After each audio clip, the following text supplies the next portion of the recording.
একটি বিন্দু -3,4 থেকে x অক্ষের দূরত্ব কত হবে?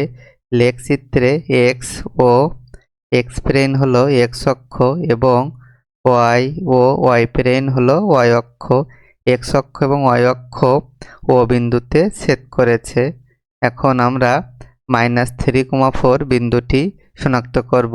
-3 অর্থাৎ আমরা মূল কেন্দ্র O থেকে বাম দিকে 3 ঘর 1 2 3 এই বিন্দুটি অর্থাৎ এই রেখাটির দূরত্ব হলো -3। এখন +4 অর্থাৎ আমরা ডান দিকে উপরে 4 ঘর যাব 1 2 3 4। তাহলে এই দূরত্বটি হবে +4 বা 4 অর্থাৎ আমাদের এই বিন্দুর অবস্থান হলো -3,4। আমাদেরকে বলছে যে -3,4 থেকে x অক্ষের দূরত্ব বের করতে হবে। -3,4 থেকে x অক্ষের দূরত্বই হলো 4। সুতরাং আমাদের x অক্ষের দূরত্ব হবে 4 একক।